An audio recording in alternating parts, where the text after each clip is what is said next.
ஸ்ருதிஸ்மிருதிபுராணானாம் ஆலயம் கருணாலயம் நமாமி பகவத்பாதம் சங்கரம் லோகசங்கரம் சங்கரம் சங்கராச்சாரியம் கேசவம் பாதராயணம் சூத்ரபாஷ்யகிருதௌ வந்தே பகவந்தः புனः புனः நிதயே சர்வவித்யானாம் விஜஷே பவரோக்கினாம் குரவே சர்வலோகானாம் தக்ஷிணாமூர்த்தயே நமः.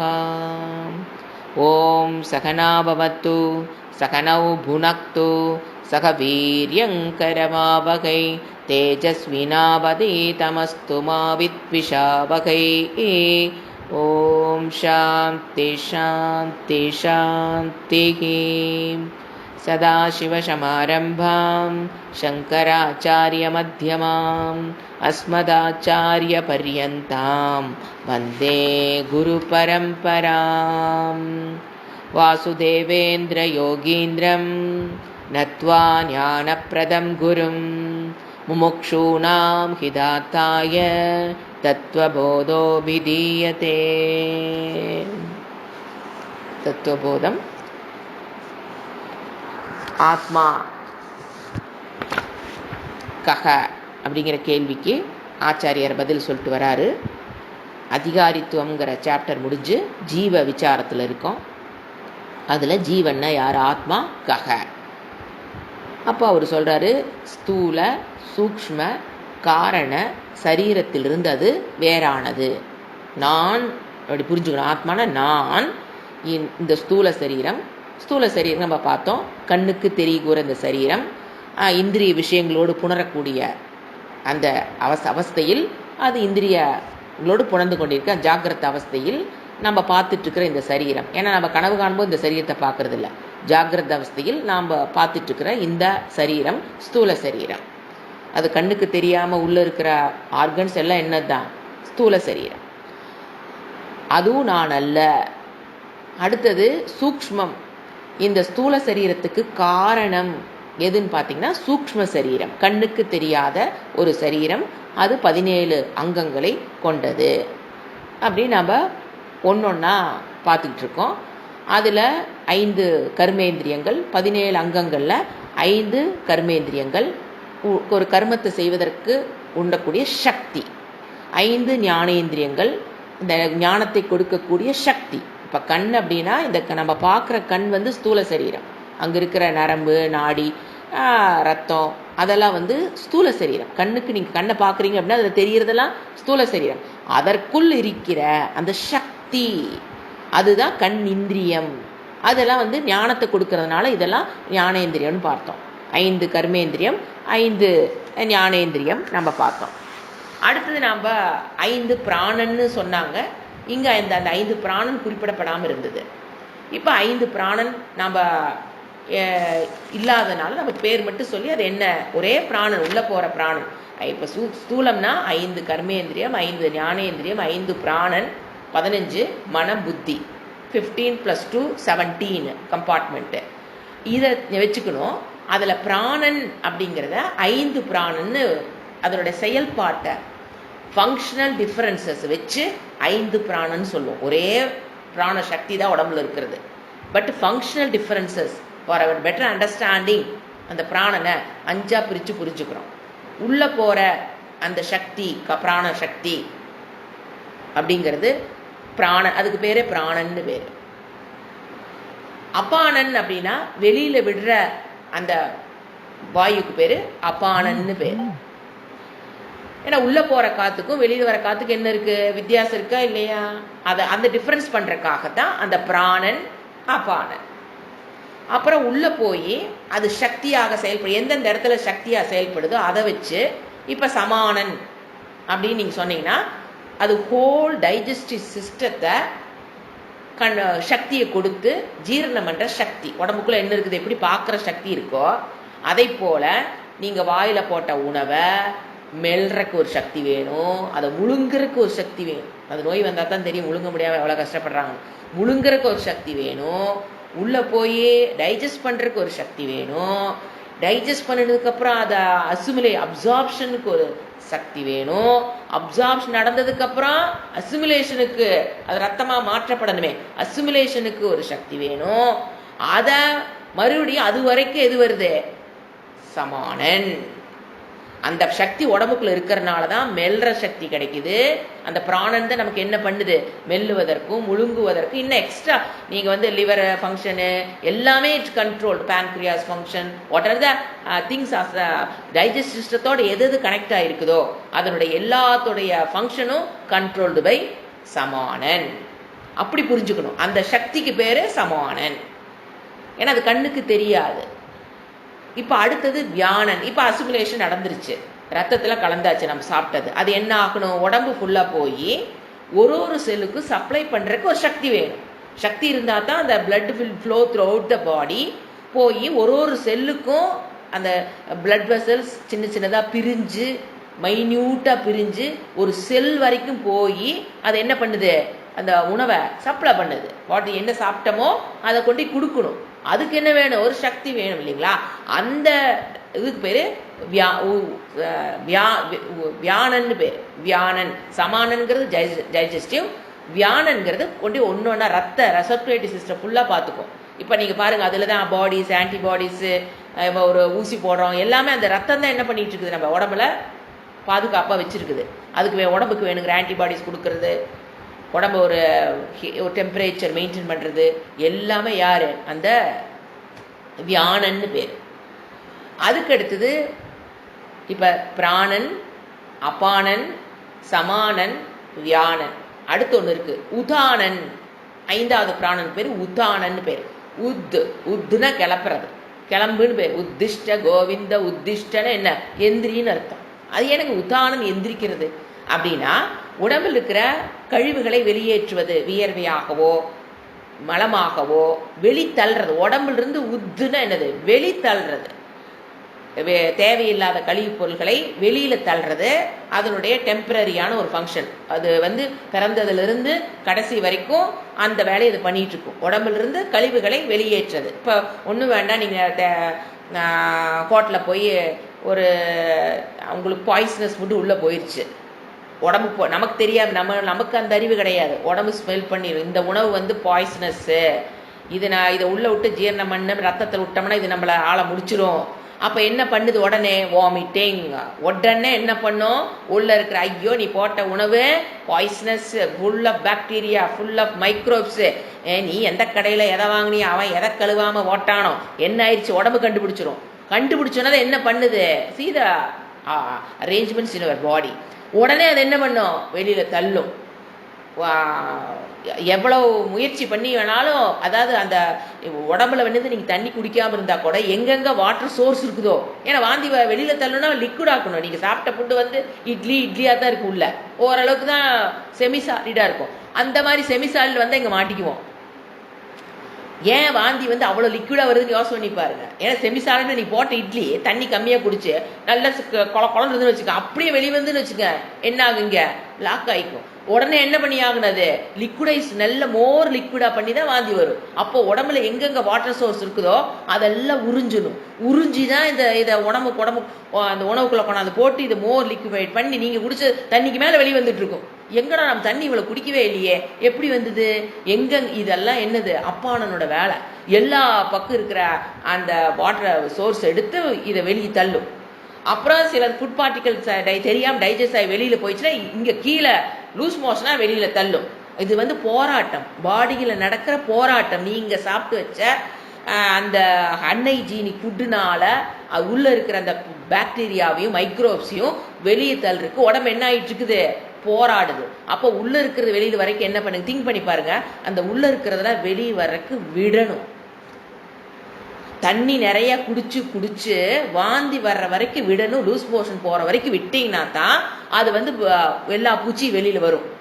இப்போ நம்ம டப்புன்னு ஒரு மாத்திரையை போட்டு வாந்தி அமுத்துறோம், ஆனால் அது வந்து டுவர்ட்ஸ் எங்கே போயிடும்? இப்போ நீ அப்படியே விட்டுட்டிங்கன்னா ரெண்டு நடக்கும். ஒன்று பாடி வந்து தன்னுடைய டீஹைட்ரேஷன் ஆயிடும். ஏன்னா எல்லா செல்லில் இருக்கிற தண்ணியெல்லாம் உறிஞ்சி இது பண்ணிட்டு இருக்கும்போது it may lead to dehydration. அப்போ நம்ம என்ன பண்ணிக்கிட்டே இருக்கணும்? தண்ணியை குடிச்சுக்கிட்டே இருக்கிறோம். ஒரு லெவலுக்கு மேலே தான் நம்ம என்ன பண்ணுறோம்? கண்டினியூஸாக போகுது. டீஹைட்ரேஷன் ஸ்டேஜ் வரும்போது தான் மெடிசன் எடுத்துக்கணும். ஃபஸ்ட்டு தடவை நீங்கள் வாந்தி பார்த்தோன்னா வாந்தி அமுத்துனீங்கன்னா இட்ஸ் ராங் திங். ஏன்னா பாடி முயற்சி பண்ணி வெளியே தள்ளிட்டு இருக்குது, நீங்கள் அதை அமுத்துறோம் அப்படின்னா அது வேற விஷயத்தில் கொண்டாந்து அந்த ப்ரெஷர் வந்து வேற இடத்துல அது காமிக்கும். இது பாடியினுடைய செயல்பாடுகள். அப்போ நம்ம என்ன பண்ணுறோம், அந்த அந்த வாந்தி வர்றதும் சரி, லூஸ் மோஷன் போகிறதும் சரி, யாருனால் நடக்குது அங்கே இந்த மாதிரி பிரச்சனை வந்தோடனே உத்தானன் தான், அந்த சக்தி தான் வெளித்தள்ளுது. ஏன்னா யூஸ்வலாக நம்முடைய உணவு வந்து போட்டால் உள்ளே தானே போகணும், அது எப்படி வெளித்தள்ளுது? உள்ளே இழுந்து டைஜஸ்ட் சிஸ்டம் என்ன பண்ணுது, உள்ளே இழுத்து டைஜஸ்ட் பண்ணிட்டு இருக்குது. ஆனால் வெளித்தள்ளுறது யாரு? உதானன். இதெல்லாம் யாரும் நம்மளை கேட்டு எந்த செயலும் நடைபெறது இல்லைங்க. நான் முடிவு பண்ணி ஏது அகங்காரம் சும்மா கல்பிதம். நாங்கிறதெல்லாம் கல்பித்தங்கிறது இந்த ஒரு இடத்துல புரிஞ்சுக்கலாம். நாம நினைச்சிட்டு இருக்கிறோம் நான் இங்க இந்த இடத்துல நம்மளுடைய வேலை ஒன்றும் கிடையாது. அப்ப யாரு பண்றா? ஈஸ்வரன். இதை எல்லாத்தையும் தன்னுடைய கட்டுக்குள்ள கொண்டு வந்து இந்த சிஸ்டம் பாருங்க, இந்த மாதிரி பண்ண இப்படி பண்ணு. இந்த system was created in my body. இல்லை எப்போ கிரியேட் ஆகி வச்சுட்ட? By hmm? By my mother? No. அவங்களுக்கு வந்தாலும் அவங்க என்ன பண்றது தெரியாது. Mother cannot create the systems. அங்கதான் ஈஸ்வரனை பார்க்குறோம் நம்ம. அற்புதம், மகிமா ஆஃப் ஈஸ்வரா. நீங்க டாக்டர்கிட்ட போனா அவர் அதுக்குண்டான மருந்து தான் கொடுக்க முடியும். சிஸ்டத்திலாம் மாற்ற முடியாது, சிஸ்டத்தை உள்ள உருவாக்கவும் முடியாது. எந்த மனிதனாலையும் உள்ள இந்த சிஸ்டத்திலாம் உருவாக்க முடியாது. சி பகவான் ஒரு பாய்சனஸா உள்ள ஃபுட்டு போனோன்னா அது என்ன பண்ணணும்? அங்கதான் அது அந்த இடத்துல நம்ம இறைவனை பார்க்க முடியும். என்ன பண்ணுது அந்த சிஸ்டம்? வெளியே தள்ளுதா. இப்போ அதுதான் என்னது, அந்த அந்த ஃபங்க்ஷனல் ஆக்டிவிட்டிஸ்லாம் உடம்புல இருக்கிற சக்தி தானே பண்ணுது. அந்த சக்திக்கு பேர் உதாரணம்னு வச்சுக்கணும். புரிஞ்சுங்களா? பிராணன், அபானன், சமானன் டைஜஸ்டிவ் சிஸ்டம், அடுத்து வியானன் அது சர்க்குலேட் பண்ணணும். அதுக்கப்புறம் இந்த மாதிரி பிரச்சனை வரும்போது வெளியில தள்ளுறது. வியர்வை நல்லா உழைத்து பார்க்கும்போது நல்லா உழைக்கிறோம் அப்படின்னா உடம்புல இருக்கிற என்னது வெளியில வருது பார்த்தீங்களா, வியர்வை. இதெல்லாம் வந்து டெம்பரரி ஃபங்க்ஷன் ஆஃப் உதாரணம். ஃபைனலாக அதுக்கு ஒரு வேலை இருக்கு. ஃபைனல்னா இந்த சூக்ஷ்ம சரீரத்தை ஸ்தூலத்திலிருந்து பிரித்து வெளியில் கூட்டிகிட்டு போகிற வேலை எல்லாத்தையும் தனக்குள்ள ஒடுக்கிக்கும். அந்த உதாரணன் எல்லாத்தையும் தனக்குள் ஒடுக்கி மனதை இழுத்துக்கிட்டு வெளியில் போகும்போது நான் பிரிக்கிறதுன்னு என்ன, ஸ்தூலமும் சூக்ஷ்மமும் சேர்ந்து பல வருடங்கள் 50 வருடம் 60 வருடம் சேர்ந்து வாழ்கிறத பிரிக்கணும். It's not easy joke. ரெண்டையும் பிரித்து அதை யார் பண்ணுறது? அதை வெளியே தள்ளுறது. ஸ்தூலத்திலிருந்து கண்ணுக்கு தெரியுற ஸ்தூலத்திலிருந்து யார? சூக்ஷ்ம சரீரத்தை வெளியில தள்ளுறதுனால எப்படி சூக்ஷ்ம சரீரத்தை அத்தனையும் தள்ளணும். மனம் வந்து தானா வெளியில போக முடியாது, புத்தி தானா வெளியில போக முடியாது. ஸோ அதெல்லாம் ஒடுங்கணும். பிராணனுக்குள்ள அழியறது இல்லைங்க, நாசம் இல்லை, ஒடுங்கிறது. ஒடுங்கிதான் பிராணன் என்ன பண்ணும்? அந்த சூக்ஷ்ம சரீரத்தை கடைசியா பிரிக்கிறது. அதுக்கு பேர் தான் டெத்துன்னு பேரு. அப்பதான் அது முழுமையாக செயல்படும். நீங்க பாருங்கன்னா இந்த வாமிட் போகும்போது நீங்க அப்படியே விட்டுட்டீங்கன்னா அது முழுமையா செயல்படுறதுக்கு ஆரம்பிச்சிடும். உயிர் போறக்கு கொண்டு விட்டுரும் நம்மள. வாந்தி வரும்போது கேர்ஃபுல்லா டாக்டர் எல்லாம் சொல்றாங்க பாத்தீங்களா, ஐயோ உடனே கட்டுப்படுத்தணும். லூஸ் மோஷன் வாந்தியான உடனே கட்டுப்படுத்திக்கணும். ஏன் பயப்படுறோம்? அந்த உதாரணம் ஆக்டிவேட் ஆயிடுச்சுன்னா ஃபுல் ஆக்டிவேஷன் விட்டுறக்கூடாது. விட்டோம்னா அவ்வளவுதான், அவுட். ஃபுல்லு தள்ளி விட்டுரு வெளியில. ஸோ அந்த ஆக்டிவேஷன் என்ன பண்ணணும்? எங்கெங்க எவ்வளவு ஆக்டிவேட் ஆகுதோ அப்படியே மினிமைஸ் பண்ணி வச்சிருக்கணும். அதுதான் உதாரணன். இப்போ இந்த டெக்னிக் பார்த்தீங்கன்னா நம்ம வயசானவங்கெல்லாம் சுவாமிஜி அடிக்கடி சொல்கிறது அதுதான். இப்போ ஒரு 80-70 வயசு ஆயிருக்கும், 90 வயசு ஆயிருக்கலாம், 100 வயசு ஆயிருக்கலாம். கட்டலில் வந்து உயிர் போகாமல் கஷ்டப்படுறதை நம்ம பார்த்துருப்போம். இப்போ ஆக்சிடெண்ட் ஆகி போகிறதெல்லாம் வந்து டப்புன்னு போகுது. அது உதாரணம் பிச்சுக்கிட்டு போகுது. உயிர் விடுறக்கே சக்தி இல்லாமல் படுத்திருக்கவங்களும் நம்ம பார்க்குறோம். பெட்லெட்டனாக இருப்பாங்க. ஆனால் இந்த உதாரண ஆக்டிவேஷனுக்கு வராத நிலையும் இருக்குது. வயதான காலத்தில் எல்லாமே செயலிழக்கும் போது உதாரணன் செயல் எழுந்துருச்சுன்னு வைங்க, சக்தி உதாரணனுக்கு வேணுங்க. செயல் இருக்கிறதுனா அதுக்கு சக்தி இல்லைன்னு வச்சுக்கோங்க, என்ன பண்ணும்? பிரிக்க முடியாது. அதனால அப்போ என்ன பண்ணுவாங்க பார்த்தீங்கன்னா, அந்த சக்தி ஏற்றுறதுக்காகத்தான் இளநீ ஊற்று, சக்கரை தண்ணி ஊற்று, வயதா கட்டில் இதில் படுத்துருந்தாங்கன்னா பார்த்தீங்கன்னா ஊற்றும்பாங்க. ஏன்னா அதை எதுக்கு சக்கரை தண்ணி ஊற்றுறது? படுத்துட்டு அவங்களுக்கும் கஷ்டம், சுற்றி இருக்கவங்களுக்கு கஷ்டம், அவங்களுக்கு கஷ்டம். சக்கரை தண்ணி ஊற்றும் போது உதாரணம் என்ன ஆயிக்கு? கொஞ்சம் அந்த எனர்ஜி குளுக்கோஸ் தானே அது. சர்க்கரைங்கிறது எனக்கு குளுக்கோஸுங்கிறது என்னது? எனர்ஜி பாருங்க. அவங்களுக்கு வந்து வேற எங்கேயுமே போக தேவையில்லை. பெருசாக ஒன்று சாப்பிட்றது பாட்டு என்னது டைஜஸ்ட் சிஸ்டத்துக்கு எனர்ஜி தேவையில்லை, மூச்சு மட்டும் உள்ளே போயிட்டு வெளியே வந்துட்டு இருக்காது, ஒரு இடத்துல தான் அந்த எனர்ஜி செலவாயிட்டு இருக்கும். நீங்கள் இந்த எனர்ஜி கொடுத்தோன்னே டக்குன்னு என்ன ஆயிரும், உதாரணம் ஆக்டிவேட் ஆகி வெளியில் தள்ளிடும். இதுதான் இறப்பு என்பது நடைபெறுவதற்கு காரணம். உதாரணம் ஆக்டிவாக இருந்து தான் அந்த இடத்த எப்போ உதாரணம் ஆக்டிவ்க்கு வரும்னு பார்த்தீங்கன்னா, எப்போ அது டிசைட் பண்ணும், எப்போ இந்த ஸ்தூல சரீரம் இஸ் அன்ஃபிட், ஸ்தூல சரீரம் இஸ் அன்ஃபிட் அப்படின்னு அது ஆக்டிவேட் ஆகும். இந்த சூக்ஷ்ம சரீரம் உள்ள உட்கார்ந்துருக்கிறதுக்கு இந்த ஸ்தூல சரீரம் இஸ் அன்ஃபிட் அப்படின்னு நினைக்கிறப்ப ஆக்டிவேட் ஆகும். சும்மா இப்போ நம்ம பேசிட்டு இருக்கும்போது என்ன ஆகாது, ஆக்டிவேட் ஆகி உடனே வெளியே போகாது. அன்ஃபிட் வந்து எதனால் வேணால் வர, டியூ டு ஓல்டேஜ், எல்லா கை காலை எல்லாமே ஒன்றுமே எல்லாம் ஓல்டேஜ் ஆகியும் அன்ஃபிட் வரும். நீங்கள் ஓவர் பிளட் லாஸ், உடம்புல இருக்கிற ரத்தமே வெளியே போயிடுச்சு வச்சுக்கல, அந்த சூக்ஷ்ம சரீரம் எப்படி உள்ள வாழும், உடனே அது முடிவு பண்ணி உதாரணம் this body is unfit for me to live, டக்குன்னு என்ன ஆயிரும், ஓவர் பிளட் போகிறது, வாந்தி ஓவர் ஆகிறது. நீங்கள் பார்த்தீங்கன்னா இதெல்லாம் தான் உதாரணம் டிசைட்ஸ், தட் பிராணன் டிசைட்ஸ் பை பிராரப்தம். எங்க அதை யார் கண்ட்ரோல் பண்ணுறது? அடுத்தது பிராணன் இஸ் ஜடம், அது எப்படிங்க கண்ட்ரோலுக்கு அது பண்ண முடியும்? ஜடம் தானே, பிராணன் இஸ் ஆல்சோ ஜடம். 5 பூதங்களுடைய அந்த இதே பார்த்தீங்கன்னா 5 பூதங்களுடைய ரஜோகுண அம்சத்திலிருந்து தோன்றுனதா பிராணன். அப்போ அது ஜடம் தானே, அது எப்படி தனியாக செயல்பட முடியுமா அப்படின்னு கேட்டியா? அப்படி கிடையாது. அந்த பிராரப்தம், பிராணன் என்ன பண்ணணுங்கிறத யார் முடிவு பண்ணுறது? அண்டர் த கண்ட்ரோல் ஆஃப் பிராரப்தம். என்னுடைய பாப்ப புண்ணியம் டிசைட்ஸ், என்னுடைய birth death decides by my புண்ணியா பாப்பா, என்ன சஞ்சித்த கர்மாவிலிருந்து எடுத்துட்டு வந்த பிராரப்த கர்மா டிசைட்ஸ்.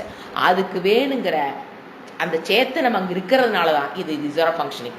சைத்தன்ய ஆத்மாங்கிறது not involve this all this action. But இதெல்லாம் நடைபெறணும்னா அங்கிருந்து என்ன வரணும்? உயிரோட்டம் யார் கொடுக்கறது? நான் தான். ஆத்மா தான் அங்கே ஆக்டிவேஷனுக்கு எல்லாத்துக்கும் வேலை கொடுக்குது. பட் எது சாட்சியாக நின்றுக்கும். அந்த ஆக்டிவேஷனுக்கு யாரு காரணம்? என்னுடைய பாப்ப புண்ணியம். அந்த பாப்ப புண்ணியம் தான் காரணம். பட் அது செயல்பாடுக்கு வராம ஜடமெல்லாம் இருக்கிறது செயல்பாட்டுக்கு வருதுன்னா அதுக்கு காரணம் யாரு? ஆத்மா, சைத்தன்ய ஸ்வரூபா அகம் ஏவ காரணம். ஃபார் ஆல் திஸ் பிராணனுடைய ஆக்டிவிட்டிக்கு அனைத்துக்கும் நான் காரணம், ஆத்மா காரணம். ஆனா என்ன சொல்லுது சாஸ்திரம்? சூக்ஷ்ம சரீரமோ ஸ்தூல சரீரமோ மனமோ புத்தி எதுவும் என்ன கிடையாது, ஆத்மா நீ கிடையாது. இதிலிருந்து நான் வேறுபட்டவள் புரிஞ்சுக்கணும். இப்ப அடுத்தது என்ன முடிஞ்சிருச்சு? மனம் புத்தி அது பின்னால் எக்ஸ்பிளனேஷன் வர்றதுனால நம்ம 5 பிராணன், 5 இந்திரியங்கள், 5 ஞானேந்திரியம், கர்மேந்திரியம், 5 பிராணன் பார்த்துட்டோம். மனம் புத்தி பின்னால கோஷத்துல மனோமய கோஷம் விஞ்ஞானமய கோஷம்ங்கிற இடத்துல இன் டீட்டெயில் நம்ம பார்க்கறதுனால அதை ரெண்டையும் விட்டுட்டு அப்ப நம்ம அதை பார்த்துக்கலாம். சூக்ஷ்ம சரீரத்துடைய மனதினுடைய ஆக்டிவிட்டிஸ் எல்லாம். இப்ப அடுத்தது காரண சரீரம். ஏன்னா ஃபர்ஸ்ட் கேள்வி என்ன? ஆத்மாக்கியம் ஸ்தூல சூக்ஷ்ம காரண சரீராத்து வியதிரிக்தக. இப்ப என்ன பார்த்துட்டோம்? ஸ்தூல சரீரத்திலிருந்து ஆத்மா வேறுபட்டது, சூக்ஷ்ம சரீரத்திலிருந்து ஆத்மா வேறுபட்டது. முதல்ல சூக்ஷ்ம சரீரம் என்னன்னு தெரியாதனால இன் டீட்டெயில் என்ன பார்த்துட்டோம்? சூக்ஷ்ம சரீரம்னா என்ன? ஏன்னா ஸ்தூல சரீரத்தை இன் டீட்டெயில் பார்க்கல, ஏன்னா அது நமக்கே தெரியும். ஸ்தூல சரீரத்தை இன் டீட்டெயில் பகவான் சொல்லி கொடுக்குறாரு. சொல்லி கொடுத்ததுக்கு அப்புறம் அது நீ அல்லன்னு போய் இத்தனையும் படிச்சுட்டு இது நான் அல்லன்னு தெரிஞ்சுக்கணும். அடுத்தது காரண சரீரம். நீங்க காரண சரீரம் அப்படின்னு நமக்கு என்ன இது வரும்னு பார்த்தீங்கன்னா, இங்க என்ன கொடுக்குறான்னு முதல்ல பார்க்கலாம். கொடுத்த இதை படிக்கலாம். அனிர் அதுல பார்த்தீங்கன்னா காரண சரீரம் கிம்முக்கு அனிர் வாச்சியம் என்னென்ன வார்த்தைகளை புரிஞ்சுதான் நம்ம காரண சரீரத்துக்கு வரணும். அனிர்வாச்சியம், அனாதி, அவித்யா ரூபம், சரீர துவயசிய அப்படின்னா ஸ்தூல சரீர சூக்ஷ்ம சரீரத்திலிருந்து அதனுடைய காரண மாத்திரம். இது 4வது. 5வது சத் ஸ்வரூப அஜ்ஞானம். 6வது நிர்விகல்ப ரூபம். ஒன்னொன்னா எடுத்து பார்க்கணும். It's very important, very difficult to understand. ஏன்னா சூக்ஷ்ம சரீரத்தை நம்ம ஃபீல் பண்ணலாம். இப்போ பிராணம்லாம் சொல்றேன்னா உங்களுக்கு ஓரளவு புரியும். காரண சரீரம்ங்கிறது அப்படி இல்லை. அதை தான் சொன்னேன். இது ஒரு ஒரு வேர்டா என்னென்ன வேர்டு பார்க்குறோம்? அனிர் வாச்சியம், அனாதி, அவித்யா ரூபம், சரீரத்வயஸ்ய காரண மாத்திரம், சத்ஸ்வரூப அஜ்ஞானம், நிர்விகல்பக ரூபம். இதில் நம்ம ஃபஸ்ட்டு எந்த வேர்டு எடுத்தால் ஈஸியாக, இப்போ நம்ம எதை பார்க்குறோம்? காரண சரீரம் கிம். இப்போ முதல்ல காரண சரீரங்கிறது ஒரு என்ன சொல்லலாம், ஒரு எக்ஸ் ஃபேக்டராக வச்சுக்கலாம். அது என்னன்னு எனக்கு தெரியாது, கண்ணில் பார்க்க முடியாது, உணரவும் முடியாது. சூக்ஷ்ம சரீரத்தை உணரலாம். அப்போ நான் சொல்லும்போது ஆமாம் ஆமாம் அங்கங்கே அது வேலை செய்து சக்தியை நம்ம உணர்றோம். சக்தியை உணர்ந்து தான் நம்ம செயல்பாட்டிருப்போம். காரண சரீரம் அப்படி உணர்வுக்கெல்லாம் வராது. அப்போ நம்ம என்ன பண்ணலாம், புரியறதுக்காக ஒரு எக்ஸ் ஃபேக்டர். இப்போ நமக்கு ஒரு எக்ஸ், அது எக்ஸை தான் நம்ம ரீச் பண்ணுறோம் புரிஞ்சுக்கிறதுக்கு. இப்போது நம்ம கண்ணு முன்னால் பார்க்குறோம், ஸ்தூல சரீரம் இருக்குது. அதுக்குள்ளே பார்த்தோம் சூக்ஷ்ம சரீரம் இருக்குது. இந்த ஸ்தூல சரீரம் பஞ்சபூதேன கிருத்தம், 5 பூதங்களால் ஆக்கப்பட்டது. அதே மாதிரி உள்ள இருக்கிற சூக்ஷ்ம சரீரம் பார்த்தீங்கன்னாலும் பஞ்சபூதேன கிருத்தம், 5 பூதங்களால் உருவாக்கப்பட்டது. இது ரெண்டுக்கும் மூல காரணம் அதுதான் எக்ஸ். இந்த ஸ்தூல சரீரத்துக்கும் சூக்ஷ்ம சரீரத்துக்கும் காரணம். அப்போ அதுதான் சொல்றது ஷரீர துவயஸ்ய காரணம். அதுதான் அந்த வேர்டு. சரீர துவயசனா இது ரெண்டுக்கும் காரணம். இப்போ நீங்க ஸ்தூல பூதம் ஸ்தூல பூதம் இருக்கு அப்படின்னா அது எதுலேருந்து வந்ததுன்னா என்ன சொல்றோம்? சூக்ஷ்மத்திலிருந்து வந்ததுன்னு சொல்றோம். அந்த சூக்ஷ்மம் எங்கிருந்து வந்தது, அதுதான் காரணம்னு புரிஞ்சுக்கணும். இப்போ கண்ணுக்கு பார்க்குற ஸ்தூல சரீரம், அதுக்குள்ள இருக்கிற சூக்ஷ்ம சரீரம், அது எங்கிருந்து வந்தது, அதுதான் ஃபர்ஸ்ட் புரிஞ்சுக்க வேண்டியது. சரீர துவயஸ்ய காரணம். 2 சரீரங்களுக்கும் அது காரணம். சூக்ஷ்ம சரீரத்துக்கு நேரடியான காரணம், ஸ்தூல சரீரத்துக்கு அது மறைமுகமான காரணம்.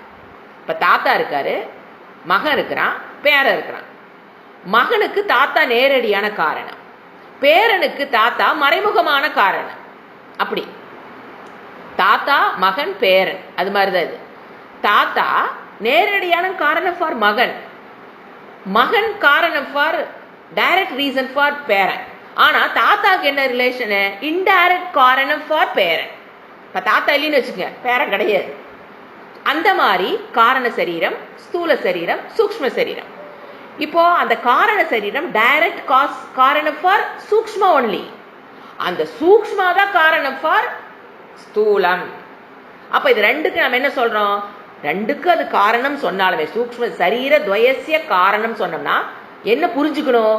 சூக்ஷ்ம சரீரத்துக்கு டைரக்ட் காஸ், ஸ்தூல சரீரத்துக்கு indirect cause. This is second point to be understand. அது காரணம், X factor is direct cause for this. நம்ம படிச்சோம் இல்லைங்களா, 5 காரண கர்மேந்திரியம், 5 ஞானேந்திரியம், 5 பிராணன், மனம், புத்தி, இதுக்கெல்லாம் டைரக்ட் காஸ் எது? காரண சரீரம். ஸ்தூல சரீரம் கண்ணு முன்னால பாக்குற பாத்தீங்களா, அதுக்கு அதுதான் காரணம், பட் இன்டைரக்ட் காஸ். எப்படி தாத்தா பேரன் உறவு மாதிரி.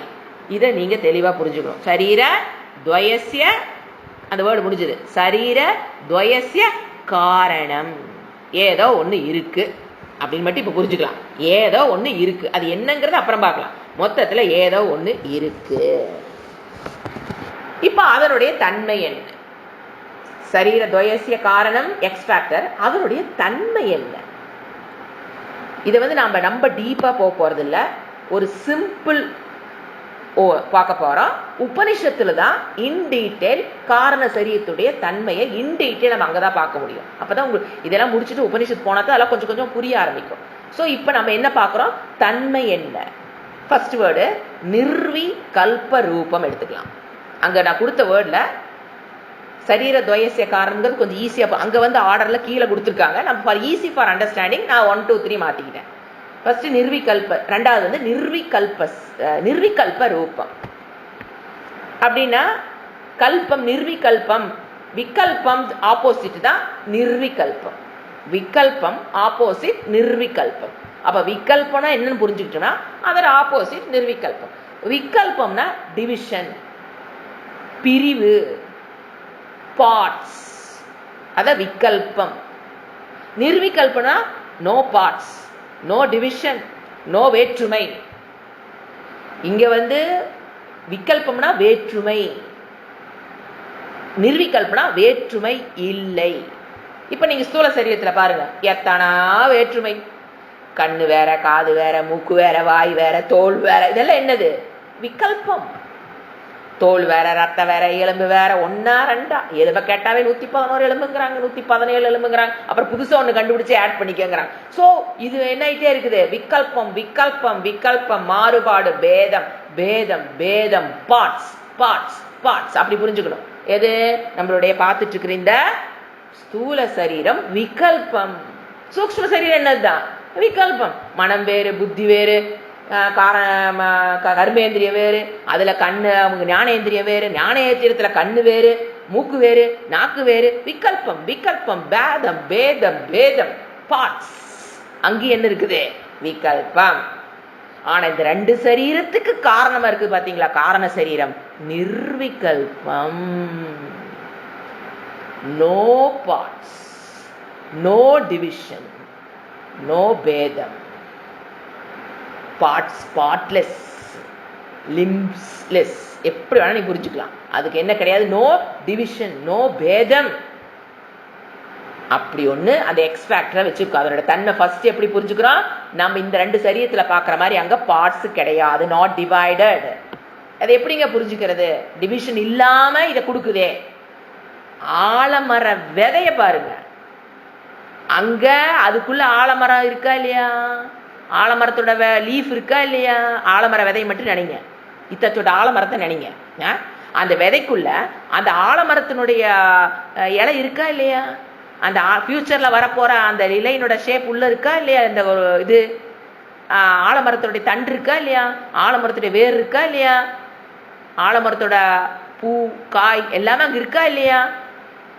ஆனா எப்படி இருக்குது? டிவிஷன்லெஸ். ஆலமரம் அந்த விதைக்குள்ள இருக்கு. இங்க பாக்குற ஆலமரம் டிவிஷனோ தெரியுது நமக்கு, ஏன்னா டிவிஷனா இருந்தா கண்ணுக்கு தெரியும். ஆச்சுங்களா? ஆலமர விதைக்குள்ள டிவிஷனா இல்லாம எல்லாமே, ஆலமரமே டிவிஷனே இல்லாம விதைக்குள்ள இருக்கு. இருக்கிறனாலதான் அந்த விதையை போட்ட என்ன வருது? ஆலமரம் வருது இல்லைங்களா? அப்போ அங்க எப்படி நம்ம கண்ணுக்கு முன்னால தெரியுற பாகுபாடற்ற டிவிஷன்லெஸ் காரணம். அப்ப விதை தான் என்னது? காரணம். ஆலமரம் என்னது? காரியம். இப்ப பாருங்க, அந்த விதைக்கு இது என்ன? விதை காரணம். இந்த கண்ணுக்கு தெரியுற இந்த ஆலமரம் என்னது? காரியம். சரீரத்து, ஆலமரத்தினுடைய சரீரத்துக்கு. சோ அங்க உள்ள எப்படி இருக்குது?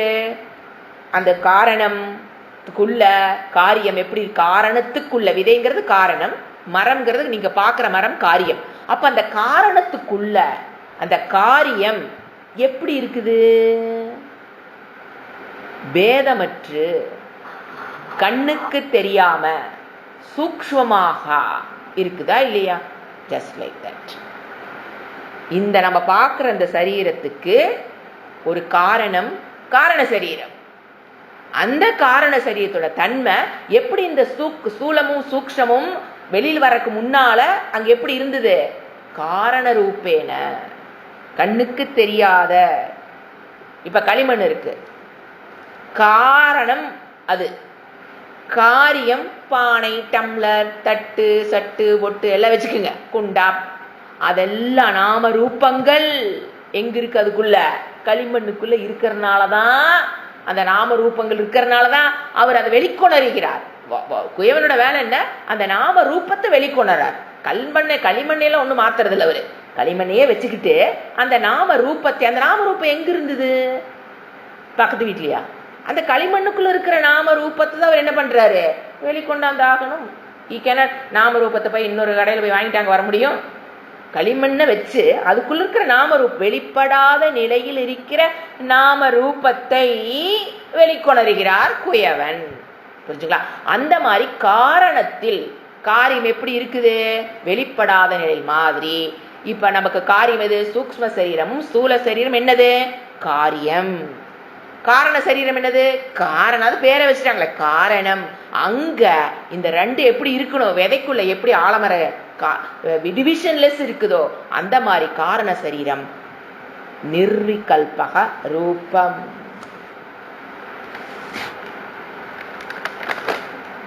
எப்படி விதைக்குள்ள அது இருக்குது? அதான் அடிக்கடி சுவாமி சொல்றாரு, விதை உறக்கம். இத்தனையும் நீங்க வீட்டில் வாங்கி அந்த விதையை வச்சிருக்க வரைக்கும் அது உறக்கம். அழகான தமிழ் வேர்டு அது, விதை உறக்கம். அது உங்களுக்கு அப்படியே வச்சிருந்தீங்க, அப்படியே தூங்கிட்டு தான் இருக்கும். அதுக்குண்டான இப்ப காரண சரீரத்தோ நம்மளது தூக்கம். எப்ப நாம அதை அனுபவிக்கணும், அந்த விதை வந்து எப்ப முளைக்குது, எப்ப அதுக்குண்டான சூழ்நிலை, தண்ணியில போட்டு ஊற வச்சு முளை விடும், மண்ணில் போட்டு தண்ணி ஊற்றினீங்கன்னா முளை விடும். அதுக்குண்டான சூழ்நிலை வரும்போது தான் விதை உறக்கம் முடிந்து அது எழுந்திருக்கிறது, பிகம் ஆக்டிவ். அது வரைக்கும் அது எப்படித்தான் இருக்குது? உறக்கம். அந்த மாதிரி நம்மளுடைய காரண சரீரம்குள்ள ஸ்தூல சரீரம் சூக்ஷ்ம சரீரம் என்னது? உறக்கம். உறக்கம் தான் அங்க இருக்கிறது, வேற ஒன்றும் கிடையாது. காரண சரீரம் ஸ்தூல சரீரம் சூக்ஷ்ம சரீரம் வெளியில வர்றக்கு முன்னால, வியக்தமா வர்றக்கு முன்னால நம்மளுடைய சரீரம், இந்த சூக்ஷ்ம சரீரம் இந்த ஸ்தூல சரீரம் எல்லாம் எதுக்குள்ள உறங்கிட்டு இருந்தது? காரண சரீரத்துக்குள் உறக்கம். அப்புறம் நம்மளுடைய புண்ணிய பாப்பம் தான் நீரும் மண்ணும் போல. அந்த புண்ணிய பாப்பத்தோட பிரஷர் என்ன பண்றோம்? நம்ம வியக்தமாக உறங்கிக் கொண்டிருக்கிறது. நம்ம என்ன பண்றோம்? வெக்தமாக வெளியில வரும்போது ஃபர்ஸ்ட் சூக்ஷ்மம், அதுல இருந்து வர்றது பையன் வந்து தானே பேர வரணும். அப்ப பையன் ஃபர்ஸ்ட் சூக்ஷ்மம், அதுல இருந்து ஸ்தூலம். அப்ப நம்ம பாக்குற சரீரம் எல்லாமே எப்படி தெரியுது? நீங்க பாக்குற சரீரம் ஸ்தூலமா ஒன்னொன்னே பாக்குறீங்கன்னா இப்ப என்ன புரிஞ்சுக்கணும்?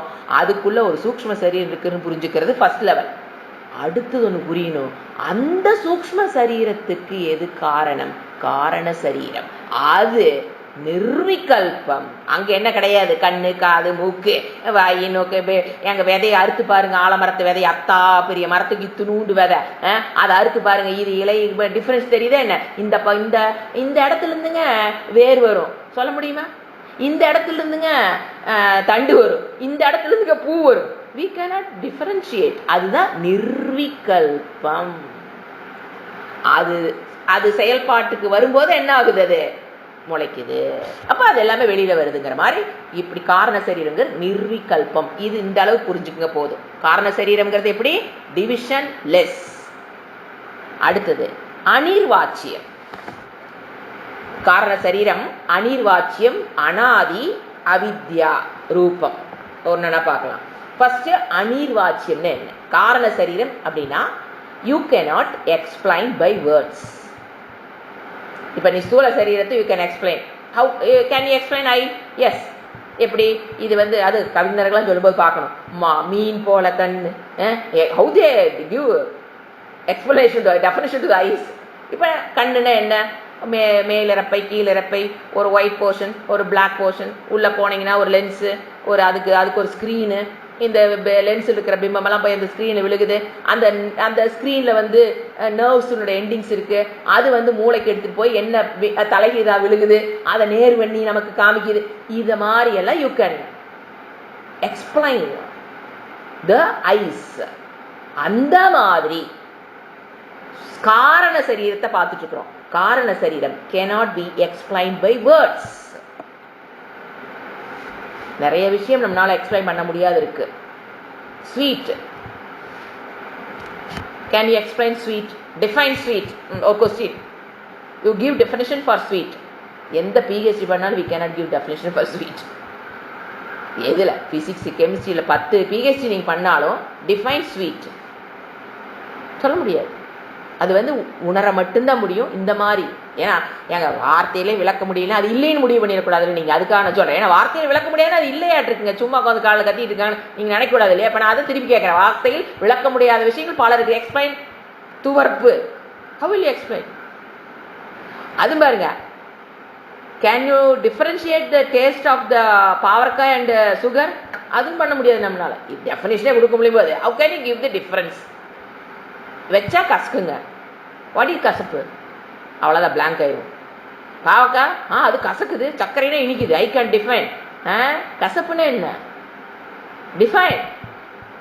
ஸ்வீட்னா என்ன? டிஃபைன் பண்ண முடியாது. அந்த மாதிரி அனிர்வாச்சியம். இந்த காரண சரீரத்தை என்ன பண்ண முடியாது? You cannot give definition for ஏன் டெஃபனிஷன் கொடுக்க முடியல? அது அடுத்த கேள்வி வரணும் இல்லையா? ஏங்க டெஃபனிஷன் கொடுக்க முடியல? ஏன் இது ஏன் அனிர்வாச்சியம்னா, சாஸ்திரம் சொல்லுது நிர்விகல்பத்வாத் அனிர்வச்சனீயம். அனிர்வாச்சியம் நிர்விகல்பம் படிச்சு இல்லைங்களா? நிர்விகல்பத்வாத் அனிர்வாச்சியம். உன்னால சொல்ல முடியாது. எப்போ பேதமே இல்லையோ யூ கேனாட் கிவ் டெஃபினிஷன். பேதமே இல்லைன்னு வச்சுக்கோங்க, அங்க குணமும் இருக்காது. பேதம் இருந்தா தான், பார்ட்ஸ் இருந்தா தான் குணம் இருக்கு. அந்த குணத்தை வச்சுதான் நம்ம என்ன பண்றோம்? மேலிமை கீழிமைங்க, அதுல ஒயிட் பாட்டுங்க, பிளாக் பாட்டுங்க, உள்ள லென்ஸ் இருக்குங்க. You can give definition because of bhedam. நீங்க டிஃபைன் பண்ணணும்னா அதுக்குள்ள விகல்பம் இருந்தா தான் you can give definition for that object. எந்த ஒரு ஆப்ஜெக்ட், ஆகாசம் டிஃபைன் பண்ணுங்க பார்க்கலாம். கேன் யூ டிஃபைன் ஆகாசம்? ஏன் நம்மளால டிஃபைன் பண்ண முடியல? திங்க் பண்ணி பாருங்க. ஏன் என்னால் ஸ்வீட் ஏன் என்னால் டிஃபைன் பண்ண முடியல? What is the reason? Because நிர்விகல்பம். எந்த ஒண்ணு தனக்குள்ள அங்கங்கள் இல்லாமல், பார்ட்ஸ் இல்லாமல், டிவிஷன்ஸ் இல்லாமல், குணம் இல்லாமல் இருக்குதோ டிஃபைன் பண்ண முடியாது. அதுதான் இப்ப பிருத்திவி, பூமியை நம்ம டிஃபைன் பண்ண முடியும். ஏன்னா அது நிறைய பார்ட்ஸ் இருக்கு. பூமினா இது இருக்கும், அது இருக்கும், ஏதோ சம் டெஃபினிஷன் நமக்கு தெரிஞ்சு நம்ம ஏதோ எழுதிக்கலாம். மண் இருக்கும், ஏதோ சம் எழுதிக்க மெட்டீரியல் இருக்கு, உள்ள கோல்டு இருக்கு, தங்க இது இருக்கு, அதுக்கு அதான் பூமி, அதான் பூமி, எதையானாலும் சொல்லிட்டு இருக்கலாம். டிஃபைன் ஆகாஷம், space, how will you define? ஏன்? நிர்விகல்பத்வாத் அனிர்வாச்சியம்னு புரிஞ்சுக்கணும். நிர்விகல்பத்வாத் அனிர்வாச்சியம், இது ஒண்ணு. அடுத்தது ரெண்டாவது ஏன் நம்மளால் டிஃபைன் பண்ண முடியலனா, மித்யா சொரூபத்வாத். மித்யா அது என்னது? மித்யா. அதை என்ன பண்ண முடியாது, நம்மளால டிஃபைன் பண்ண முடியாது. அதாவது விவஸ்தையற்றதுன்னு சொல்லுவோம். மித்யா அப்படின்னா விவஸ்தையற்றதுன்னா, நீங்க லோக்கல் லாங்குவேஜில் யூஸ் பண்ற விவஸ்தை இல்லைங்க, இவ விவஸ்தையற்றவ அப்படின்னா அப்ப நாம எப்படி யூஸ் பண்ணுவோம்? அது வேற அர்த்தம். அதாவது ஒரு சப்ஜெக்ட் போயிட்டு இருக்கோம், அர்த்தமே இல்லாம கொண்டாந்து வேற சப்ஜெக்ட் உள்ள விடுவாங்க. அதைத்தான் விவஸ்தையெல்லாம் பேசாத அப்படின்னா அது வேற. அதை இங்க எடுத்துக்காதீங்கன்னு சொல்ல வரேன், அதை கொண்டாந்துடாதீங்கன்னு சொல்ல வரேன். விவஸ்தை மீன்ஸ் இருக்குன்னு சொல்ல முடியாது, இல்லைன்னு சொல்ல முடியாது. பேரு விவஸ்தை. நான் யூஸ் பண்ற வேர்ட், சாஸ்திரம் யூஸ் பண்ற விவஸ்தா, சான்ஸ்கிரிட் வேர்ட். அந்த விவஸ்தைனா இருக்குன்னு சொல்ல முடியாது, இல்லைன்னு சொல்ல முடியாது, பேர் அவஸ்தா. அதுதான் மித்யா. இப்ப காரண சரீரம் என்ன சொல்லுது சாஸ்திரம்? அது ஒரு மித்யாவா இருக்கிறதுனால நம்மளால என்ன பண்ண முடியல, அதை நம்மளால அனிர்வாச்சியம் வார்த்தையால சொல்ல முடியும். ஏன்னா மித்யா அப்படின்னா இருக்குன்னு இல்லை, இருக்குன்னு சொல்ல முடியல, இல்லைன்னு சொல்ல முடியாத விஷயத்தை நீங்க சொல்லி முடிக்கும் போது அது ஓடி போயிடும். We cannot. சாரி சொல்லி முடிக்கும் போதே நூல் வந்துடும், நூல் சொல்லி முடிக்கிறதுக்கு முன்னாலே பஞ்சு வந்துடும், பஞ்சு நூல் எழுதி வந்துடும். ஸோ நீங்க சொல்லி முடிக்கிறதுக்கு முன்னால விசாரம் பண்ணீங்கன்னா அது என்ன ஆயிடும்? காணாம போயிடும். மித்யா அப்படித்தானே. நான் சொல்றேன், காட்டன் சாரிங் போது நூல் என்ன சொல்லு, வேர் இஸ் சாரி, நூலா நூல் அப்படிங்கும் போது பஞ்சு என்ன சொல்ல, வேர் இஸ் நூல், I am cotton is here. இந்த மாதிரி தான் நீங்க மித்யா எழுதுங்க, சொல்லி முடிக்க. எப்படி காலம் 5.15 அப்படிங்கும் போது அந்த 15 ஓடி போயிடும். நீ காலத்தை 5.5 வச்சுக்கீங்களேன், 5.15 நீங்க சொல்லி முடிக்கிறக்குள்ள அந்த செகண்ட் நீங்க சொல்ல ஆரம்பிச்சீங்க பாத்தீங்களா, அந்த செகண்ட் போய் தான் நீங்க அடுத்த செகண்ட் சொல்லிட்டு இருப்பீங்க. அது 5 அது ஒரு நேனோ செகண்ட் போயிருக்கும். 5:16 வந்திருக்காது. நீங்க 5:15 டைம்னு சொல்லும் போது 5:16 வந்திருக்காது. ஆனா நீங்க சொல்லும் போது இந்த நேனோ செகண்ட் வேற, நீங்க சொல்லி முடிக்கும் போது இருக்கிற நேனோ செகண்ட் வேற. பிடிக்க முடியாது. எந்த காலத்தை எடுங்க, எதை எடுங்க, மித்தியாவை நாம போய் விட்டுக்கிறீங்கன்னா அது என்ன பண்ணிடும்? ஓடிடும். அந்த மாதிரி காரண சரீரம் மித்யாவா இருக்கிறதுனால நம்மளால என்ன பண்ண முடியாது, அதை we cannot give definition. So அனிர்வாச்சியம். அடுத்தது இதுக்கு ஒரு எக்ஸாம்பிள் சொல்லணும்னா, மாலை நேரத்தில் நாம் போகிறோம், ஒரு கயிறு ஒன்று கிடக்குது, அதை நாம் பாம்பாக பார்க்குறோம். அந்த பாம்பு you cannot give definition for that பாம்பு. ஏங்க நான் சொல்லுவேனுங்க, அந்த பாம்பு வந்துங்க 5 அடி நீளம் இருந்தது. எது? கயிற்றின் மேல் ஏற்றி வைக்கப்பட்ட பாம்பு. ஒரிஜினல் பாம்பு நினச்சிக்காதீங்க. மாலை நேரத்தில் போகிறீங்க, கயிறை பார்க்குறீங்க, அதை பாம்பா பார்க்குறீங்க. கயிறு இல்லை, அது பாம்பா பார்த்துட்டீங்க ஆச்சா. கயிறின் மேல் ஏற்றி வைக்கப்பட்ட பாம்பு, அதுக்கு நீங்கள் டிஃபைன் பண்ணுங்க அப்படின்னா ஏன் பண்ண முடியாது? நீங்கள் திருப்பி கேட்கலாம், ஏங்க பண்ண முடியாது? அது 5 அடி நீளத்தில் பார்த்தேன், கட்டுக்கட்டாக பார்த்தேன் அப்படிங்களாம். என்ன டெஃபினிஷன் நீங்கள் அந்த பாம்புக்கு கொடுத்தாலும் அது கோஸ் டு கயிறு. அப்படிதான் சிந்திச்சு பாருங்க. நீங்க என்ன கொடுத்துட்டு இருக்கீங்க? You are giving definition for that பாம்பு, கயிற்றின் மேல் ஏற்றி வைக்கப்பட்ட பாம்பு. நீ ஆக்சுவலா அங்க கிடக்கிறது கயிறு, நீங்க அதை பாம்பா பார்த்துட்டீங்க. You are trying to give definition for that பாம்பு. நீங்க என்ன டெஃபினிஷன் கொடுங்க? 5 அடி நீளம்ங்கிறது பாம்பு 5 அடி நீளம் இல்ல, கயிறு அங்க 5 அடி நீளம். எல்லாம் யோசனை பாருங்க. மித்யாவுக்கு என்னைக்கு என்ன கொடுக்க முடியாது? You cannot give definition for மித்யா, கொடுக்க முடியாது. ஏன்? நீங்க கொடுத்தீங்க அந்த பாம்புக்கு டெஃபினிஷன், எதை கொடுத்தாலும் சரி, கட்டுக்கட்டா இருந்ததுங்க, கருப்பா இருந்ததுங்க, 5 அடி நீளமா இருந்ததுங்க, நீங்க என்ன சொன்னாலும் கரெக்ட், ஒத்துக்கிறோம். பட் அந்த definitions goes to that rope only. அதுதான் 5 அடி நீளமா இருந்திருக்கணும், அதுதான் கட்டுக்கட்டா ஏதோ வித்தியாசத்தில் இருந்திருக்கணுமே தவிர பாம்புக்கு we cannot give definition. ஏங்க கொடுக்க முடியல? பாம்புன்னு அங்க ஒண்ணு இல்லை. இல்லாத பொருளுக்கு எப்படிங்க டெஃபினிஷன் கொடுக்கறது? இருக்கிறது அங்க என்னதான்? ரோப். நீங்க அதை பார்த்துட்டீங்களே தவிர உண்மையா அங்க இருக்கிறது என்ன? கயிறு. அதுதான் கயிறுங்கிறது பிரம்ம தத்துவம், பாம்புங்கிறது உலகம். நீங்க எதை டிஃபைன் பண்ணாலும் அது எதைத்தான் போய் சேரும்? சத்துக்கு தான் போய் சேரும். அத மாதிரி இது என்னது? so we cannot give definition for that. இப்போ எது வரோம்? காரண சரி எடுத்து வச்சு சொல்லிட்டு இருக்கோம். we cannot give definition for that. அதனால அனிர்வாச்சியம். அடுத்தது அனாதி. அனாதின்னு பார்த்தீங்கன்னா, இப்போ ஸ்தூல சரீரம் நம்ம என்ன சொன்னோம்? அனாதி அப்படின்னா தொடக்கமற்றதுன்னு மீனிங் எழுதிக்கலாம், தமிழ் மீனிங். அனிர்வாச்சியம் அப்படின்னா வார்த்தைகளால் இப்படி என்று கூற முடியாதது, தமிழ்ல அனிர்வாச்சியம். அப்புறம் என்ன பார்த்தோம்? சரீர துவயசிய மாத்திரம், 2 சரீரங்களுக்கு காரண மாத்திரம், தமிழ் மீனிங். இப்போ அடுத்தது அனாதின தொடக்கமற்றது. இப்போ தொடக்கமற்றது அப்படின்னு பார்த்தீங்கன்னா, இப்போ வந்து நம்ம ஸ்தூல சரீரத்தை பாருங்க, அது நம்ம என்ன சொல்றோம்? பஞ்ச பூதேன கிருதம், அது காரியம். அதுக்கு எது காரணம்? சூக்ஷ்ம சரீரம். சூக்ஷ்ம சரீரம் பஞ்சபூதேன கிருத்தம், அதுக்கு எது காரணம்? என்ன சொல்றோம்? காரண சரீரம். சரி, ஓகே. இந்த காரண சரீரம் எங்கிருந்து வந்தது? காரணத்துக்கு வேறொரு காரண சரீரம் வேறொரு காரணத்திலிருந்து வந்திருக்குதா? அதுதான் என்னது அனாதின்னு சொன்ன அப்படின்னா, காரண சரீரத்துக்கு வேறொரு பொருளிடமிருந்து ஒரு காரணத்திலிருந்து அது தோன்றவில்லை.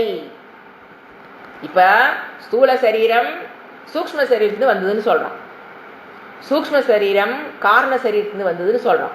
அடுத்த கேள்வி, காரண சரீரம் எங்கிருந்து வந்தது? அதுக்குன்னு ஒரு காரணம் கிடையாது, அது ஒரு இன்னொரு காரணத்திடமிருந்து அது தோன்றவில்லை. ஒரு சிருஷ்டி நாம சொல்றோம், இந்த உலகத்தை பாக்குறீங்க, சிருஷ்டியா இருக்கு, சூக்ஷ்ம சிருஷ்டி தான், ஸ்தூல சிருஷ்டியை பாக்குறோம். அதுக்கு முன்னால அது என்னவா இருந்தது? ஸ்தூல சிருஷ்டில இருந்து என்ன வந்திருக்குது? எப்படி உங்க சரீரமோ அதே மாதிரி பிரபஞ்சமும் நீங்க பாக்குறது ஸ்தூலம். அது எங்கிருந்து வந்திருக்குது? சூக்ஷ்மம். அது எங்கிருந்து வந்திருக்குது? காரண பிரபஞ்சம். காரண பிரபஞ்சத்துக்கு என்ன சொல்ல முடியாது? காரணம் சொல்ல முடியாது. ஏன்? அனவஸ்தா தோஷம் பேரு. ஏன்? இந்த காரணத்துக்கு இன்னொரு காரணமா, அந்த காரணத்துக்கு இன்னொரு காரணமா, அந்த காரணத்துக்கு இன்னொரு காரணமா, அப்படியே போயிட்டு இருக்கும். அனவஸ்தா தோஷம். ஸோ காரண சரீரத்துக்கு என்ன சொல்ல முடியாது? ஒரு அதற்கொரு காரணம், கூற முடியாது. இதனால அது அனாதின்னு சொல்லுவோம். அதுக்கு காரணமற்றது. எப்படி ஸ்தூல சரீரத்துக்கு சூக்ஷ்ம சரீரத்துக்குலாம் காரணம் இருக்கோ அந்த மாதிரி அதுக்கு காரணம் அல்லாத, காரணம்ங்கிறது கிடையாது. அதனால அதுக்கு பேர் அனாதி. இது ஒரு பாயிண்ட். அனாதி இன்னொரு லெவல்ல புரிஞ்சுக்கலாம். இன்னொன்று என்னன்னா தோற்றமற்றது. அதாவது அதுக்கு ஒரு பர்த்டே கிடையாது. இப்ப பாருங்க, பர்த்டேங்கிறது ஆக்சுவலா நாம செலிப்ரேட் பண்ற பர்த்டேங்கிறது ஸ்தூல சரீரம் தோன்ற நேரம் கூட கிடையாது. அதாவது வயிற்றுலேயே தோன்றிச்சு. ஸ்தூல சரீரம் சூக்ஷ்ம சரீரம் எல்லாம் வயிற்றுல இருந்து அதை நம்ம தோன்றின நாள் நம்ம பர்த்டேவை கொண்டாடுறது இல்லை. நாம எதை பர்த்டேவை கொண்டாடுறோம்? ஸ்தூல சரீரம் அம்மா வயிற்றிலிருந்து வெளியில வந்த நாள் தான் நம்ம என்ன கொண்டாடுறோம்? பர்த்டே. அந்த மாதிரி எதுக்கு சொல்ல முடியாது பர்த்டே? காரண சரீரத்துக்கு பர்த்டே கூற முடியாது. பர்த்டே ஸ்தூல சரீரத்துக்கு சொன்ன மாதிரி காரண சரீரத்துக்கு பர்த்டே சொல்ல முடியாது. ஏன் சொல்ல முடியாது? காலம்ங்கிற கான்செப்ட் அங்கே இல்லை. காரண பிரபஞ்சத்திலேயோ காரண சரீரத்திலேயோ காலம்ங்கிற கான்செப்டே கிடையாது. எப்படிங்கிறது இது கொஞ்சம் டெப்த்தாக புரிஞ்சுக்கலாம். கொஞ்சம் மேலோட்டமாக சொல்கிறேன், போக போக க்ளீனாக புரிஞ்சுக்கலாம். இப்போ நீங்கள் வந்துங்க ஒரு டிஸ்டன்ஸ் சொல்கிறீங்கன்னு வச்சுக்கோங்களேன். It depends upon what. ஒரு டைம்னு சொன்னீங்கன்னா டிபெண்ட்ஸ் அப்பான் வாட். இப்போ டிஸ்டன்ஸ் 60 கிலோமீட்டர். எங்கள் வீட்டுக்கார்ட்ட நான் சொல்கிறேன். ஒன்று அடுத்த கேள்வி கேட்பாரு, எங்கிருந்து எங்கே வரக்கு 60 கிலோமீட்டர்? எடுத்தோன்னா 60ங்கிற மூளை இருக்கா இல்லையா? ஒன்று என்ன சொல்லி ஆகணும்? 100 கிலோமீட்டர். எங்கிருந்து எங்கே வரக்கு 60ங்கிற, அப்புறம் எங்கிருந்து 100 கிலோமீட்டர்னா உடனே என்ன கேட்குறாங்க? 2 பாயிண்ட். அதில் தான் அது ஃபிக்ஸ் ஆகுது. ஈரோட்லேருந்து கோயம்புத்தூர் 100 கிலோமீட்டரு. சரி. அப்போ distance depends upon the 2 points. Erode Coimbatore distance. அப்போ டிஸ்டன்ஸ் டிபெண்ட்ஸ் அப்பான் 2 பாயிண்ட்ஸ் இந்த பிருத்திவி. இந்த பூமியில 2 பாயிண்ட்டுக்கு இடைப்பட்டது தான் நீங்க என்னவா சொல்லிட்டு இருக்கீங்க? டிஸ்டன்ஸ். அந்த மாதிரி காலம்னு என்ன? the distance between 2 பாயிண்ட் மாதிரி காலம்ங்கிறது 2 எக்ஸ்பீரியன்ஸுக்கு இடைப்பட்டதுக்கு பேர் காலம்னு பேர். 2 புள்ளிகளுக்கு, பிருத்திவியில் மேல் இருக்கிற 2 புள்ளிகளுக்கு இடைப்பட்ட தூரத்தை நம்ம எப்படி டிஸ்டன்ஸ்னு சொல்றோமோ, தூரம்னு சொல்றோமோ, காலம்ங்கிறது 2 அனுபவங்களுக்கு இடைப்பட்டதுக்கு பேர் தான் காலம்னு பேர். 2 எக்ஸ்பீரியன்சஸ். ஒரு நாள் ஆகும். உடனே அடுத்த கேள்வி, காலத்தை சொல்றீங்க பாருங்க, அப்படி பெப்ப நிற்குது. ஒரு நாள் ஆகும். எதுக்கு? அடுத்த கேள்வி வருதா இல்லையா? அது கம்ப்ளீட் ஆகாது. காலத்தை நீங்கள் சொல்கிறீங்க ஒரு நாள் ஆகுங்க. எதுக்கு? ஒரு இடத்துலேருந்து ஒரு இடத்துக்கு போகிறக்கா, இல்லை நீ சமையல் முடிச்சு பேக் பண்ணி கொடுக்குறக்கா? ஒரு நாள் ஆகுனா எதுக்கு? வீட்டை க்ளீன் பண்ணுறக்கா? அடுத்த கேள்வி என்ன வருது? எதுக்கு? அப்போ யோசனை பண்ணி பாருங்க, ஏன் அவங்க இந்த கேள்வி கேட்குறாங்க? ஒரு நாள்லாம் ஒன்றும் புரியாது. அப்போ 2 எக்ஸ்பீரியன்ஸ். இப்போ ஒரு நாள் எப்படி டிசைட் பண்ணுறோம்? சூரிய உதயம் ஒரு டைம், அடுத்த டைம் சூரிய உதயம் பார்த்தீங்களா? 2 எக்ஸ்பீரியன்ஸ். அது 2க்கு இடைப்பட்டதை நம்ம என்ன சொல்றோம்? ஒரு நாள். ஸோ காலம் டிபெண்ட்ஸ் ஆன் 2 எக்ஸ்பீரியன்சஸ். எப்படி? The distance depends upon 2 points. 2 அந்த மாதிரி காலம் என்பது 2 விருத்தி. 2 எக்ஸ்பீரியன்ஸ்னா நம்ம எங்க எப்படி அந்த எக்ஸ்பீரியன்ஸ் எங்க ஃபீல் பண்றோம்? மனதில் இருக்கிற விருத்தி. ஸோ 2 விருத்திக்கு இடைப்பட்ட அதைத்தான் நம்ம என்ன சொல்றோம்? காலம். ஆச்சா? இப்போ 2 டிஸ்டன்ஸ் 2 விருத்தி எங்க வரும்? விகல்பமா இருக்கிற இடத்துல தான் என்ன வரும்? 2 பாயிண்ட். இப்போ பூமியில வந்து நிறைய டிஃபரன்சஸ் இருக்கு. நம்ம 2 பாயிண்ட் சொல்றோம். ஈரோடுன்னு ஒன்று டிஃபரன்ஸ் இருக்கு, கோயம்புத்தூர் ஒரு டிஃபரன்ஸ் இருக்கு. ஸோ பேதம் இருக்கிற இடத்துல தான் 2 டிஸ்டன்ஸ் சொல்ல முடியும். பேதம் இருக்கிற இடத்துல தான் 2 எக்ஸ்பீரியன்சஸ் நீங்க சொல்ல முடியும். பேதம் இருக்கணும், அப்பதான் நீங்க 2 எக்ஸ்பீரியன்ஸ் நீங்க சொல்ல முடியும். எங்க எந்த இடத்துல நீங்க எக்ஸ்பீரியன்ஸ் சொல்ல முடியும்? பேதம் இருக்கிற இடத்துல தான். இங்க என்னது? நோ பேதம். காரணம் முதலே பார்த்தோம் இல்லையா? இங்க பேதமே கிடையாது. காரண சரீரத்துல நோ பேதம். எப்ப நீங்க போய் அந்த காரண சரீரத்துல போய் விழுகிறீங்களோ, இப்ப எப்படி விழுகிறது அப்படின்னா ஐடென்டிபிகேஷன். இப்ப நீங்க வந்து ஸ்தூல சரீரத்துல எப்ப நீங்க ஐடென்டிஃபை பண்றீங்களோ அதை நம்ம பகல்னு சொல்லிக்கிறோம். தூங்கும்போது ராத்திரின்னு சொல்லிக்கிறோம், அது சூரிய உதயம் வச்சு நம்ம கண்டுபிடிக்கிறோம். காலம் எல்லாமே போயிட்டு இருக்கு. சாஸ்திரம் கேட்கறது, நீங்க தூங்க போறீங்க அப்படின்னா காரண சரீரத்துல விழுகிற டைம் தான் நமக்கு என்ன சொல்றோம், சுசுப்தி அவஸ்தான என்ன, you are identifying your self with காரண சரீரம். அங்க என்ன நடக்குதுன்னு பாருங்க. ஐடென்டிஃபிகேஷன் வித் ஸ்தூல சரீரம், நம்ம உலகத்தை பார்க்கறோம். ஐடென்டிஃபிகேஷன் வித் சூக்ஷ்ம சரீரம் இருக்கு. நம்ம ஐடென்டிஃபிகேஷன் மாத்திக்கிட்டே தான் இருக்கிறோம். சில சமயம் ஸ்தூலத்தோட ஐடென்டிஃபை பண்றோம், அப்போ we are seeing the world, we are doing something. அப்போ ஐடென்டிஃபிகேஷன் மீ வித் ஸ்தூல சரீரம், ஐடென்டிஃபிகேஷன் மீ வித் சூக்ஷ்ம சரீரம் நடைபெறும். அதுதான் கனவு. எப்ப நீங்க ஐடென்டிஃபிகேஷன் ஸ்தூல சரீரம் சூக்ஷ்ம சரீரத்துக்குள்ள போறீங்களோ அப்பதான் யூ ஆர் ஃபேசிங் நெக்ஸ்ட் அவஸ்தா கனவு. சில சமயம் நம்ம என்ன பண்றோம், காரண சரீரத்தை ஐடென்டிஃபைனா அதுல போய் விழுகிறது அப்படின்னா ஐடென்டிஃபிகேஷன் வித் காரண சரீரம். அப்ப என்ன நடக்குது, நோ பேதம். தூக்கத்துல ஏதாவது பேதம் இருக்கா, காலம் இருக்கா? நீங்க தூங்க போகும்போது 9 மணிக்கு படுத்தன்னு வேணா சொல்லலாம், நான் 9.12க்கு தூங்குனேன்னு சொல்ல முடியுமா? பக்கத்துல கூட சொல்ல முடியாது. கண்ணை மூடி இருந்தா அவன் தூங்கிட்டுன்னு அர்த்தம் கிடையாது. பக்கத்துல இருந்து சொல்லலாங்கன்னு நீங்க நினைக்கலாம். பக்கத்துல இருக்கிற கண்ணை மூடி இருக்கிறதான் பார்ப்பான். நீ ஒரிஜினல் காரண சரீரத்துக்குள்ள போயிட்டீங்களா, ஐடென்டிஃபிகேஷன்ல போயிட்டியான்னு போயிட்டோம் அப்படின்னா நமக்கு என்ன தெரியுறது இல்ல, காலம் தெரிவது இல்ல. ஏங்க காலம் அங்க தெரியுறது இல்ல? பிகாஸ் அங்க என்ன கிடையாது, காரண சரீரத்துல நோ பேதம், நோ டு எக்ஸ்பீரியன்ஸ். எக்ஸ்பீரியன்ஸ் இருந்தா தான் நம்ம என்ன பண்ண முடியும். இப்ப நீங்க தூங்கி எந்திரிச்சோன்னா அதனால என்ன பண்றோம், உடனே கடிகாரத்தை பார்ப்போம். ஏன்னா அப்போ கடிகாரத்துல இப்ப 4 மணின்னு காமிக்குது, நீங்க 9 மணிக்கு பெட்டு போனீங்க, அங்க உள்ள காலமே இல்லை. அது காரண சரீரத்துல விழுந்ததுக்கு அப்புறம் அங்க காரணமே கிடையாது, அது டைமே கிடையாது. அப்போ அதனாலதான் தூங்கி எஞ்சோன்னு என்ன பண்றோம், கிளாக்கை பார்க்குறோம். கிளாக்கை பார்த்ததுக்கு அப்புறம் அந்த டைமை ஏத்துக்கிறோம். உண்மைதானே, 6 மணி நேரம் ஆயிடுச்சுன்னு ஏத்துக்கிறோம். பட் we don't know, அந்த கான்சியஸா 6 மணி நேரத்தை தாண்டி வந்தீங்களே என்ன, காலம்ங்கிறது அங்க கிடையாது. காரண சரீரத்தில் காரணம் இல்லை, டைம் ஏன் இல்லைன்னா அங்க டூங்கிற அந்த வேர்டே அங்க வேலை இல்லை. ஏன்னா அதான் நிர்விகல்பம், no விகல்பா, there is no two thing, there is only one thing. அப்படி இருக்கிறதுனால அங்க என்ன கிடையாது, தூக்கத்துல டிஸ்டன்ஸும் கிடையாது, அதே மாதிரி காலம்ங்கிறது அங்க கிடையாது. ஏன் அங்க தூக்கத்துல காலம் கிடையாது? தூங்கிட்டு இருக்கும்போது காலம் ஏன் என்னால எப்படி சூக்ஷ்ம சரீரத்தில் தெரியுது, ஐடென்டிஃபை பண்ணி இருக்கும்போது மணி 10 ஆச்சு, மணி 9 ஆச்சு தெரியுது. சூக்ஷ்ம சரீரத்தில் இருக்கும்போதும் கனவு வரும்போதும் சொல்றாங்க, நாம நினைக்கிற 10 மணி நேரம் கனவு கண்டன, ஆனா அங்க சொல்றது 2 செகண்ட் 90 செகண்ட் பாயிண்ட் அவ்வளவுதான் சொல்றாங்க, அவ்வளவுதான் கனவே வருதுங்கிறாங்க. ஸோ அங்கேயும் என்ன கிடையாது, நமக்கு காலம்ங்கிறது புரியுறது இல்லை. தூக்கத்துல சுத்தம் 6 மணி நேரம் ஆச்சுங்கிறது கெடிகாரத்தை வச்சுதான் நீங்க டிசைட் பண்றீங்களே தவிர, நானே எந்திரிச்சு கெடிகாரம் இல்லாமல் 6 மணி நேரம் நான் தூங்கினேன்னு சொல்ல முடியுமா? 2 மணி நேரம் தூங்குனேன் சொல்ல முடியுமா? மத்தியானம் தூங்கி எந்திரிங்க, காலம் எப்ப போச்சுன்னே தெரியாது. 1/2 மணி நேரம் தூங்கணுமான்னு 1 மணி நேரம் தூங்கணுமான்னு கெடிகாரத்தை பார்த்தா தான் தெரியும்.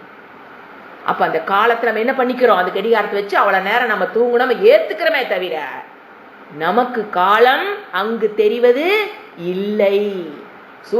எப்படி ஜாகிரத அவஸ்தையில தெரிகிற மாதிரி அங்க காலம் நமக்கு தெரிவதில்லை. ஏன்? there is no விகல்பா, there is no பேதம், there is no difference. Okay, இதனோட கண்டினியூஷன் நம்ம என்ன பார்க்க வேண்டியது, அவித்யா ரூபம். இதை அடுத்த கிளாஸ்ல பார்க்கலாம். ஓம் சாந்தி சாந்தி சாந்தி. ஹரிஹி ஓம். ஸ்ரீ குருப்யோ நமஹ. ஹரிஹி ஓம்.